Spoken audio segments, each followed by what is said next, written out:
टुकड़ों पर था ना तुझे घमंड, अब ना रहेगा बांस और ना ही बजेगी बांसुरी। अरे वही तो, इसके माँ बाप मर गई और इसे हमारे सिर छोड़ गई। अब खड़ी खड़ी हमारा मुंह क्या देख रही है, चल जाए यहाँ से, मेहमान आने वाले हैं, उनके आने की तैयारी कर। फिर संजना रोते हुए वहाँ से किचन में चली जाती है और कुछ ही देर में नेहा के फ्रेंड्स घर आते हैं।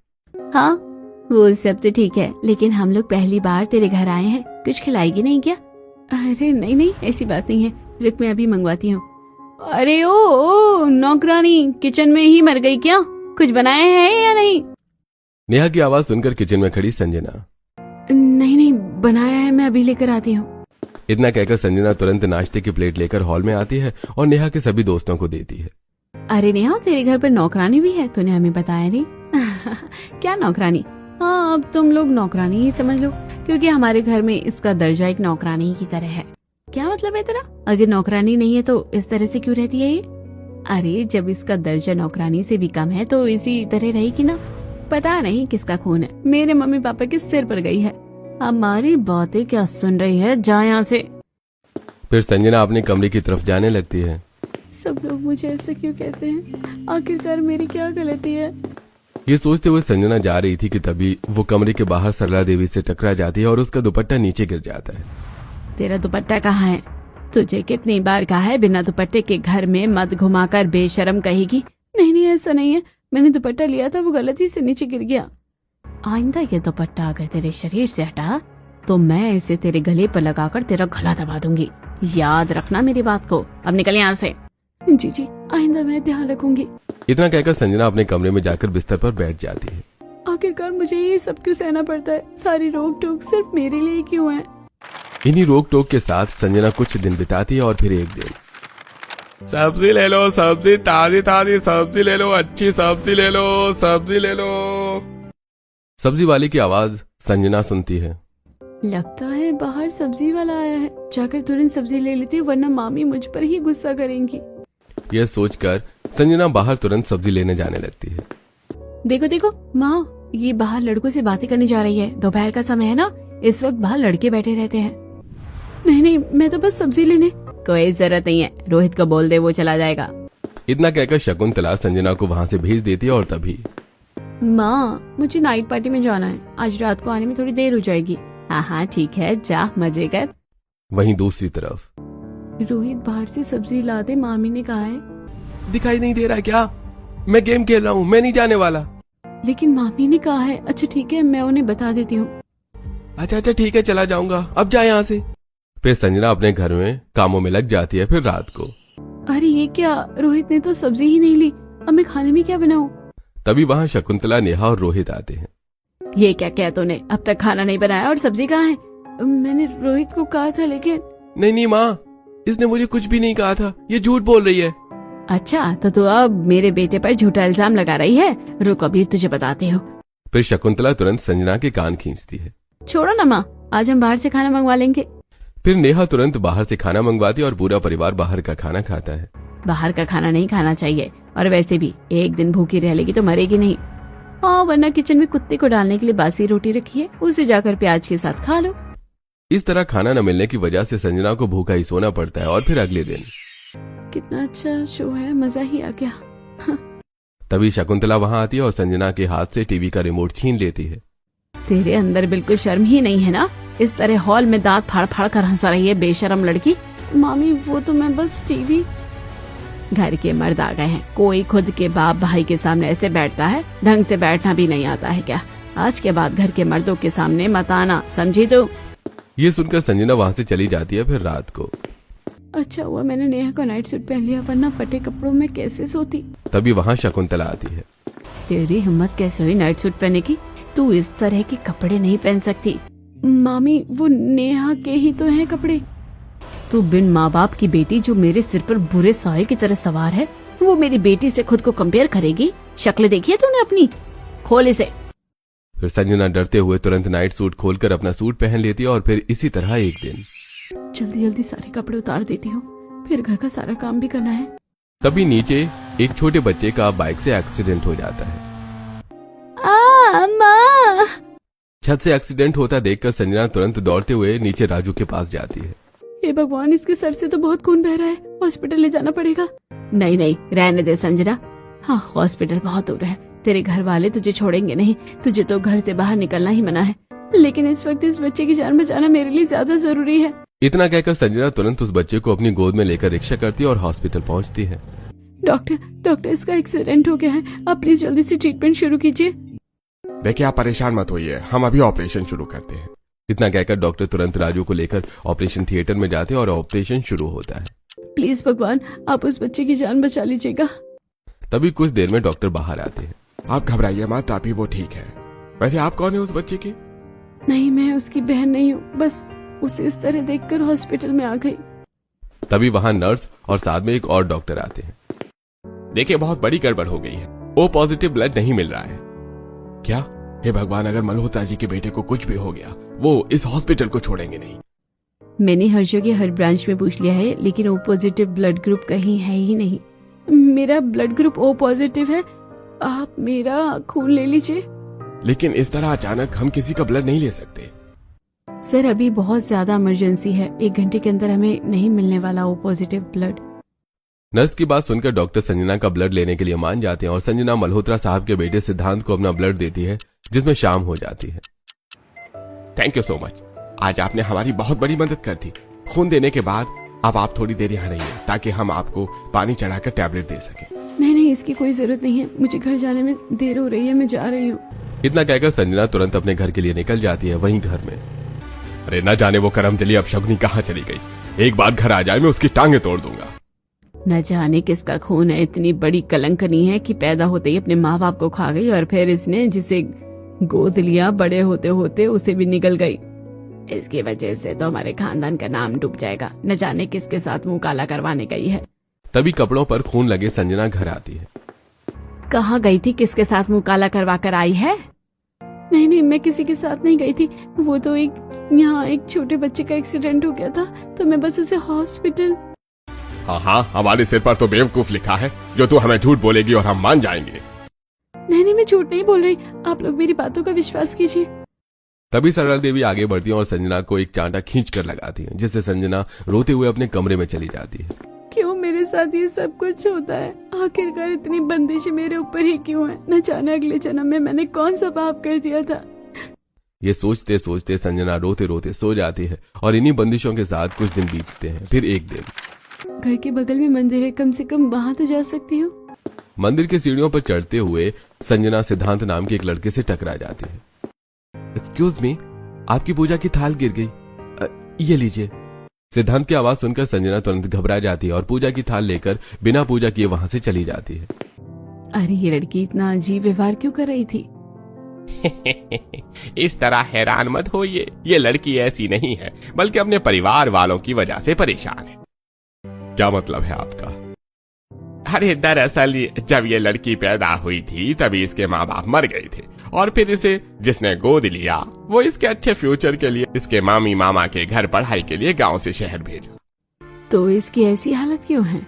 क्योंकि जब उसके सौतेले माता पिता भी मर गए तब इसकी मामी ने इस पर अत्याचार शुरू कर दिया। दिल की बहुत अच्छी है, अभी हाल फिलहाल में ही एक बच्चे का एक्सीडेंट हुआ था, उसे उसने अस्पताल पहुंचाया था, साथ ही वहाँ किसी को खून भी दिया था। अरे मतलब यही थी वो लड़की जिसने सिद्धांत को खून दिया था। फिर से जाकर थैंक यू जरूर बोलना चाहिए। फिर सावित्री साथ ही सभी लोग संजना के घर पहुंचते हैं, जहां मंदिर गई थी या नैन मटक्का करने? बालकनी से मैंने सब देख लिया है। नहीं, वो शकुंतला संजना की बात सुने बिना संजना का हाथ मोड़ने लगती है और ये सब घर के बाहर से सावित्री देख रही थी। बेचारी के ऊपर कितने अत्याचार होते हैं, हम इसे इस तरह यहाँ रहने के लिए नहीं छोड़ सकते। क्यों ना हम इसे अपने खानदान की बहू बना ले? हाँ, क्योंकि इतनी अच्छी दिल की बहू हमें कहीं नहीं मिलेगी। ये सोचकर सभी लोग घर के अंदर जाते हैं और रिश्ते की बात करते हैं। हाँ, ले जाओ, वैसे भी हमारी छाती पर बोझ ही है, लेकिन इसके बदले हमें क्या मिलेगा? क्या मतलब है आपका? यही कि इसके बदले हमें कुछ पैसे चाहिए, फिर आप लोग उसको चाहे जो भी कीजिए, हमें उससे कोई मतलब नहीं। ये सुनते ही सभी सोच में पड़ जाते हैं कि तभी वहां संजना आती है और सभी को चाय देती है। ये क्या, आपके हाथों में ये निशान कैसा? नहीं, कुछ नहीं, वो बस ऐसे ही। जरूर ये मारने के निशान ही है। इसने मेरी मदद की है, मैं इसे इस तरह घुट घुट कर जीते हुए नहीं देख सकता।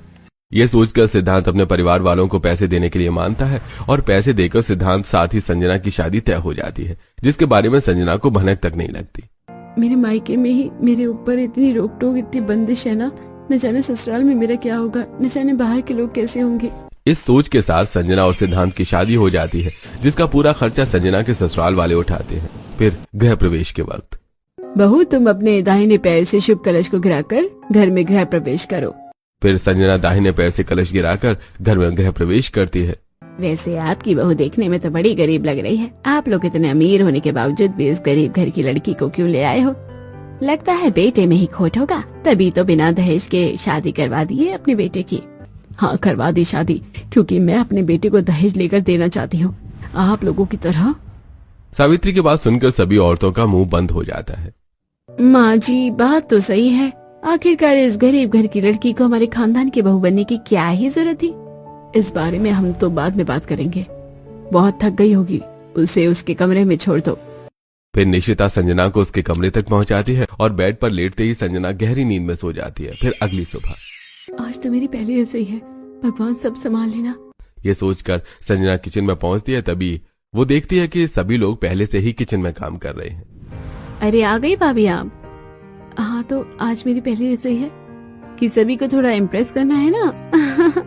नहीं, वो दरअसल, अरे बहू घबरा मत, वो सब मस्ती कर रहे हैं। अच्छा, मैं जा रही हूँ, तुम सब मिलकर खाना बना लो। इतना कहकर सावित्री वहां से चली जाती है और संजना सभी की मदद से अपनी पहली रसोई की रस्म में टेस्टी पकवान बनाकर सभी को खिलाती है। वाह, आपने क्या खाना बनाया है? ऐसा लग रहा है कि पिछले जन्म में शेफ थी। तेरे हाथों का खाना खाकर तो मन तृप्त हो गया। हाँ, और तारीफ करो। न जाने इन लोगों को इस गरीब लड़की में क्या क्या ही अच्छा दिख गया जो इसे अपने खानदान की बहू बना ली।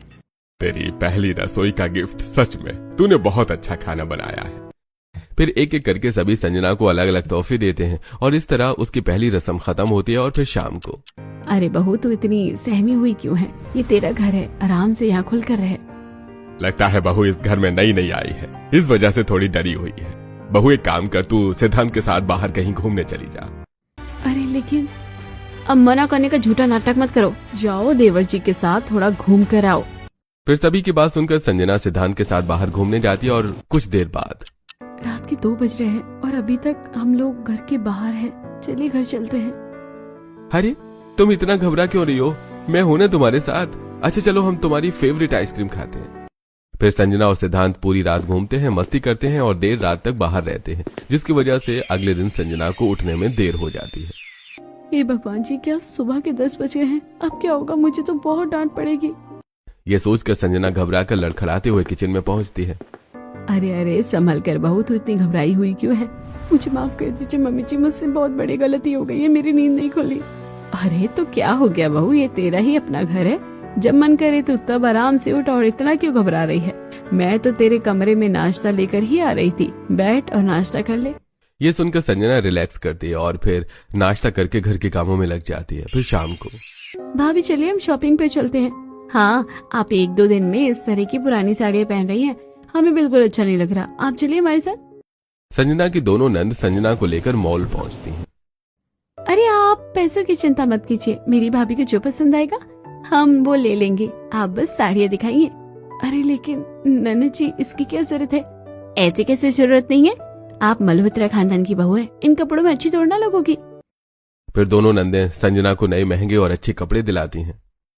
भाभी आप ये टॉप भी ले लीजिए, आप पर बहुत अच्छा लगेगा। क्या टॉप मैं पहन सकती हूँ? हाँ बिल्कुल, भले ही आपका ये ससुराल हो, लेकिन आप यहाँ हर चीज वो कर सकती हैं जो आप चाहें। एक आज का दिन है और एक तब। हर रोज नई शॉपिंग करती है, अब पुराने कपड़े किसी गरीब को दे देना। अरे किसी भिखारी को देने की क्या जरूरत है? ये है ना अपने घर की नौकरानी, इसे ही दे दीजिए। फिर संजना को अपनी बहन के पुराने कपड़े ही पहनने पड़ते हैं। क्या हुआ भाभी, आप कहाँ खो गई? नहीं, कहीं नहीं। इसके बाद तीनों देर रात तक शॉपिंग करते हैं और फिर रात के 10 बजे तक घर लौटते हैं। सुनो, कहाँ जा रही हो तुम? वो किचन में जा रही हो रात का खाना बनाने। गरीब लोग गरीब सोच, जब इतनी देर हो गई है तो खाना बनाने की क्या जरूरत है? तुम आराम करो, हम खाना बाहर से ऑर्डर कर देते हैं। फिर निशिता सभी की पसंद पूछकर उनकी पसंद का खाना ऑर्डर करती है और सभी खाना खाते हैं। मेरे ससुराल वाले कितने ज्यादा अच्छे हैं। मायके में तो मुझे बाहर का खाना खाने में भी रोक टोक लगाई जाती थी, लेकिन यहाँ ऐसा नहीं है। अब इसी तरह कुछ दिन बीतते हैं और फिर एक दिन दोपहर में बालकनी में। यार कितने साल हो गए हम लोग मिले नहीं है। अब ना कुछ दिनों बाद मैं तेरा चेहरा भी भूल जाऊंगी। मायके में तो तुम मिलती नहीं थी, कम से कम ससुराल में ही मिल ले। अरे नहीं यार, इस तरह कैसे आ जाऊं, मैं नहीं आ सकती।